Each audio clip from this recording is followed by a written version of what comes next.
Hey, true believers. Chris Mack coming at you today with an action figure that I initially did not want whatsoever, but my buddy Ramon hooked me up with it, which I appreciate you, sir. Thank you so much. And after looking at it, it's nice and ugly. We are going over the Captain America Spider-Man Venomized Walmart exclusive Maximum Venom action figure. And if you guys do want to pick this up, at the time of this recording, it is available on Walmart, but it's been out for a few years. It has gotten a little pricey. But as I always say, first and foremost, please check with your local comic shop and see if it's available there or wherever it is you like to pick up your action figures and comics. So with that said, you can see from the TV show Spider-Man Maximum Venom, and of course the little name doohickey Marvel Legends series. He's not part of any wave, so that's kind of cool that we don't have to worry about Build-A-Figures. The artwork on the side is absolutely disgusting, and I love every single minute of it. Just very terrifying look of Cap there. Come around to the back. Product shot's actually pretty nice looking. There is a read-up. I'll make sure I get a close-up so you can check it out at your convenience. Come around back to this side. Same horrendous, awesome artwork. Nothing on the bottom. Nothing really on the top, which is like, oh, we couldn't get a Venomized shield there. It is what it is. So with that said, let's get our Venomized Steve Rogers out of the package and get a closer look at him. Now that I have this figure out of the packaging and have been posing him around, I'm thankful to have him in my collection. I had zero desire to have this figure when I saw it when it first came out. I was like, nah, stupid. But so far, this thing is really, really pretty. There are a couple of things, as I always say, that are going to chap your ass and drive you up the wall and frost you, but we'll get into that.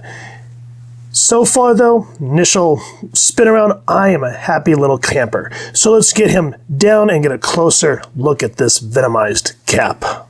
The first appearance, from what I can find, is this was based on both the variant cover of Captain America Steve Rogers, issue 13 from March 2017, and the third season of the 2017 Spider-Man TV show, and from what I understand, it was subtitled Maximum Venom. I never got into the show, but the plot states that Venom was planning to call in a symbiote invasion from his homeworld to take over the Earth. It's Cap's strength and abilities that attract the symbiote to bond with Captain America.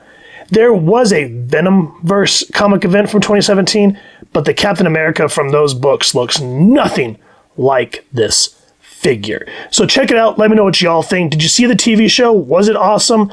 I've never heard anything about it, so I'm completely in the dark, but always willing to hear everyone's thoughts on it. Now, with that said, let's check out the accessories before we get into the figure. So he first comes with kind of the regular Captain America shield, which is cool. I know a lot of people hate this because it can break easily, which I get, and you have to be really careful where you want to. The only thing that I will say about this shield that's kind of weird with this particular Captain America is, you know, they use that Bucky Cap mold constantly. So a lot of figures that don't even need it have a hole in his back. So they give him the shield that can flip from being plugged into his back or clipped onto his arm. But this figure has no plug. So right here, this is what you call a lazy cost-cutting measure to just give the figure an accessory. So if you think that's all, you're like, that's lame. However, this right here is what makes the whole thing and brings it together. This is a Venom symbiote version of it taking over the shield. So you take your shield, line it up on the clippies, and it snaps in rather seamlessly. So you get part Captain America shield, part symbiote, and that thing just looks spectacular. And then it just, even though he has the claw hands, it clips on his hand relatively well. So, I mean, as I say, relatively well. Make a liar out of me, why don't you, Cap? Let's put it further up. There we go. So, yeah, that looks pretty badass, don't you think? And I love how just the way it wraps, it doesn't look, you know, like they'll give some accessories like the power effects, and it just looks kind of wonky. That looks relatively organic, and I really like it. I'm thankful that for a Walmart exclusive that we at least got a cool accessory out of that. So that's neat. As for the figure himself, he nasty looking. I kind of wish the tongue was a little bit bigger and maybe some green slime, but I can let that go. The eyes look great. And I like how it merges in with the helmet here. And then the A just looks absolutely twisted. Good stuff all around. The teeth are disgusting and symbiote looking. And this body mold, you know, correct me if I'm wrong, but they just recently, from what I think I saw on X-Mania 86's channel, they just released an Ultimate Iron Man and an Ultimate Cap. I think this is the body mold for that Cap, because he gets the paramilitary boots, which look really cool. Get the really neat shin guards. The gloves look great. And then I just like how where his blue is supposed to be looks good, and then how everything just has that corrupted look to it. And then I like these hands. These are the Carnage hands. See if I can get my Carnage here without fudging stuff too much here.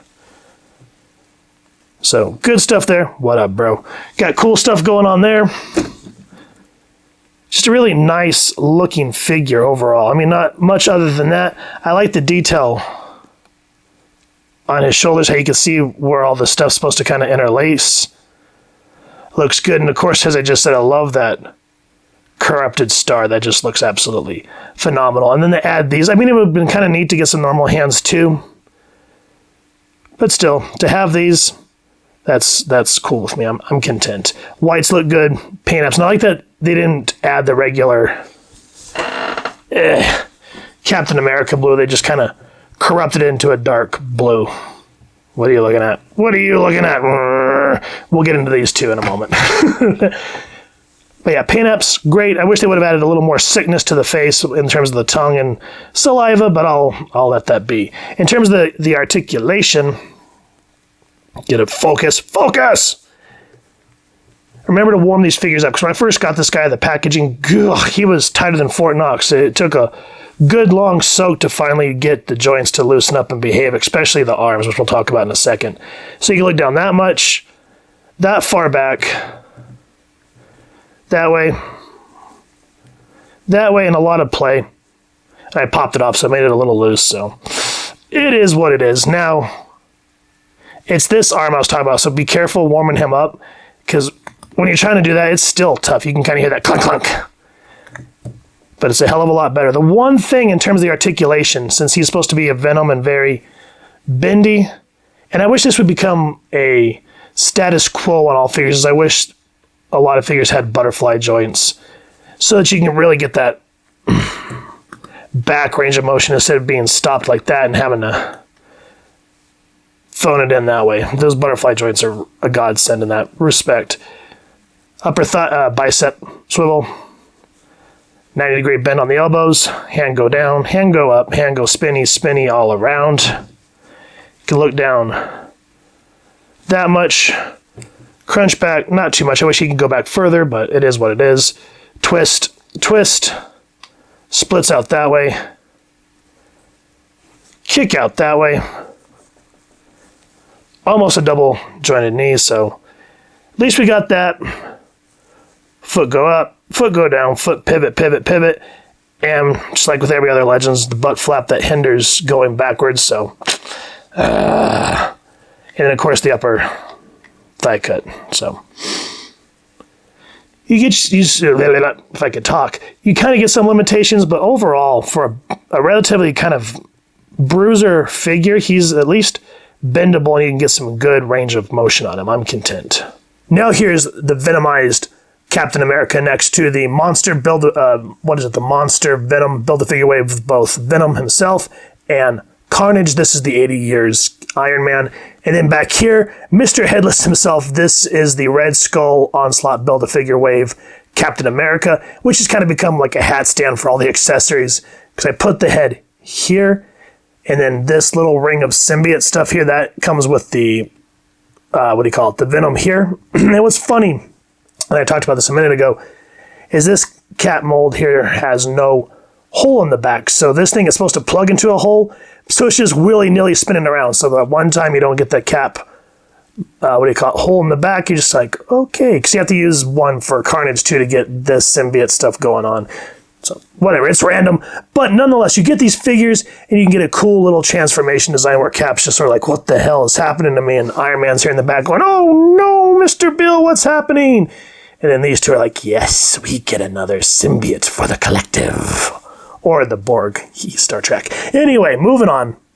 Great figure. How do you guys plan on displaying them on your shelf? Or if you do any photography, we'd love to see them over on our social media pages. I'm glad that I gave this figure a chance, because when I got it, it looked cool, but it just wasn't up there on my top of, oh my goodness, I gotta get this thing out and mess with it. So it kind of sat for a while, but now that I've taken it out, I'm hooked. I liked the design. Yeah, there's some posability issues that I kind of wish they would have thought about. You know, butterfly joints, I wish on all figures was mandatory. And I kind of wish it came with like a Steve Rogers head, but that's neither here nor there. This is a cool looking Venomized figure, and if you're a Spider-Man fan, definitely one you want to have in your collection. So if you can get your hands on them, you may have to dig deep. It's gotten real pricey in Walmart and the secondary market. Fingers crossed for you guys. But still, I'm happy with what I got. If you guys have enjoyed what you've seen, please first and foremost support your local comic shop and see if they have this in stock or wherever it is you like to buy your books and your figures. And if you've enjoyed this review, we really would appreciate if you take a moment to like, share, and subscribe. Helps the club channel more than you could possibly know. And if you won't mind hitting that fancy little Venom bell next to subscribe, that way as we continue to upload content, you guys get notified. Come to the channel, and we love talking with you and hearing your thoughts and feedback down in the comments below or our social media pages, which I'll make sure to leave the links down in the description. So with all that said, photo slideshow coming up next. Hope y'all continue to have an absolutely amazing day reading, and happy hunting, true believers.